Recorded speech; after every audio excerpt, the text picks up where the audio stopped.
growing old is not for the faint of heart. You've heard that saying.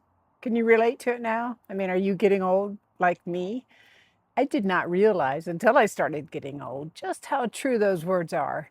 And I know 100% it's better than the alternative, but man, nobody really talks about how to get old. They offer courses and classes on everything else in life, on relationships and having babies and raising kids and training your dog. But nobody's really talking about how to get old without becoming bitter or a crotchety old person that nobody wants to be around. I turned 60 this year. Some of you say, well, that's still young, and thank you for that.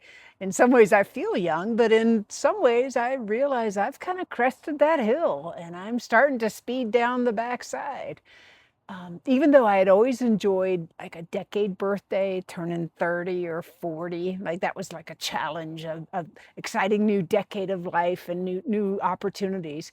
Even 50 was still pretty exciting for me. But man, then about mid 50s, things started to change. First, it was the physical stuff, like the gray hairs and the wrinkles. But, they'd been creeping in for years. So I was getting kind of used to that. But the aches and the pains and the grunts and the groans. Oh my goodness, I could throw my back out literally by sneezing funny or twisting down to pick something up. I would think twice about whether I really needed to get down to the floor because I knew I would make some noises when I was getting back out of the floor. But honestly, even that part of aging, the physical part, I knew to expect that stuff. And I felt like I'd actually staved off some of those physical issues longer than my parents had, or at least my parents' generation. But that emotional, that psychological stuff, that started hitting. I think it started with my son growing up and leaving home. I mean, that's what they're supposed to do, and that's what's great and successful. But now they don't need mom's help so much anymore. Um, Surprisingly, work was becoming so much more frustrating to me, or at least I was having so much less patience for all the silliness that I'd been dealing with for years. I thought that changing jobs would help, so I changed jobs, but that really didn't help. I still struggled to really care at all about every little crisis that always kept coming up. At some point, I realized I'm now the oldest person on my team. All these kids on the team could be my children, and these were great young folks, so much energy and passion and confidence that I used to have.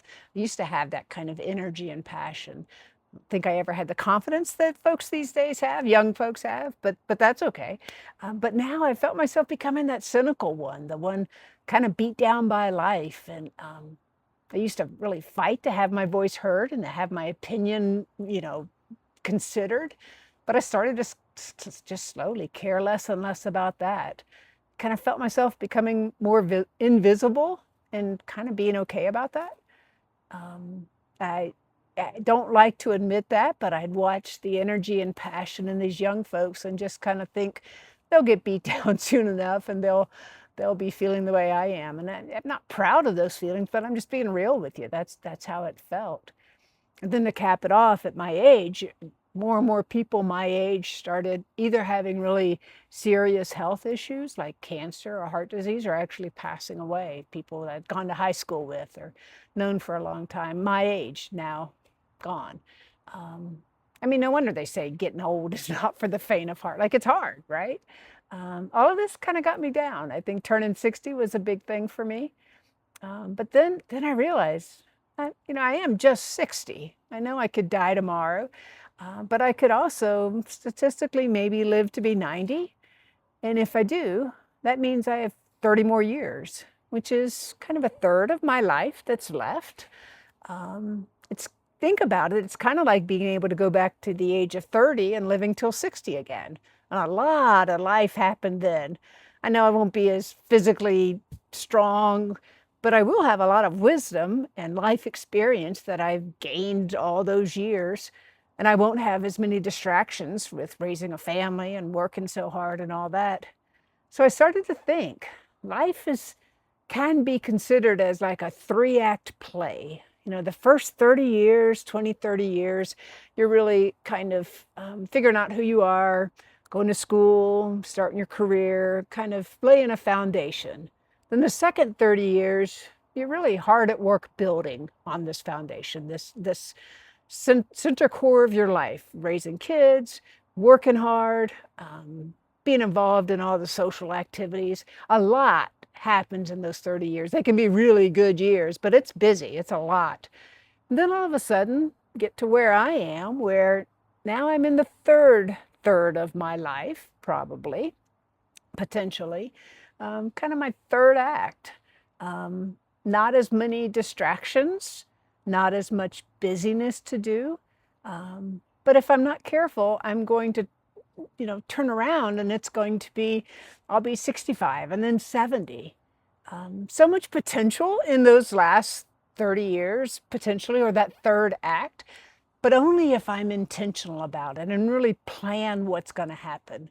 So that gave me an idea. Why don't I do what the young kids do these days, where they start a YouTube channel or a Facebook page?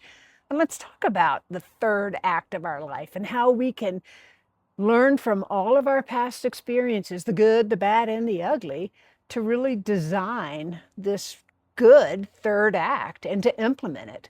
I don't have all the answers. I like to research. I like to talk with others. So let's talk about it. Let's talk about activities you can do at our age and how we can stay healthy and fit for as long as we can. Let's talk about the challenges of growing old and preparing for downsizing or for purging our things. Let's talk about having those end of life conversations, things like that. There's so much we can talk about. So welcome to Third Act by Design. Every week or so, we'll get together and talk about a topic that's affecting us and learn from each other and maybe get to be friends. So again, subscribe, like, click the notification bell, whatever you do to join the channel, and I'll talk to you next time. Bye.